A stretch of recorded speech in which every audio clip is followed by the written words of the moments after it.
There are many different threats against press freedom. One of them is the sort of disintegration of the mainstream media as we know it, and the switch over to social media, which brings with it its own difficulties, because if people are only choosing social media to get their news from, then the financial difficulties of the traditional press and broadcasting become even more difficult. The fact that nowadays, in the whole Europe, with a few exceptions, oligarchs buy newspaper, and through the newspapers or TV or radio or websites they buy influence. They do not develop public interest journalism. They develop their own influence.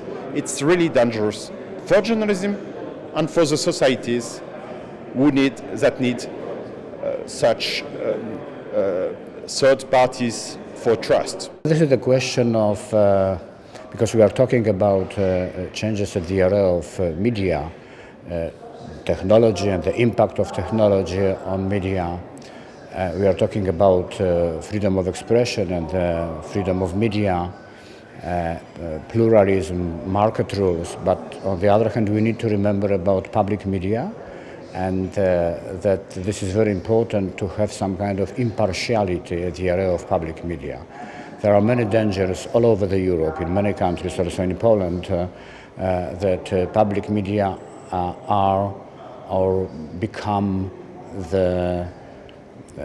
some kind of property of one political group, and this is out of this focus when we are talking about real democracy.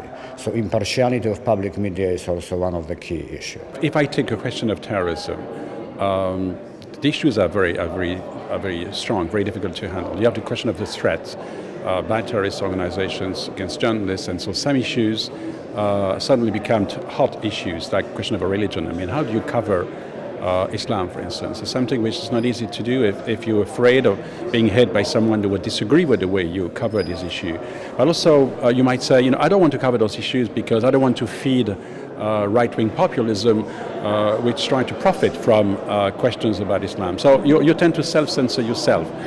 That's certainly one of the major risks for journalists is self-censorship. No one tells you to censor, but you do so because either you're afraid for you or you're afraid for society.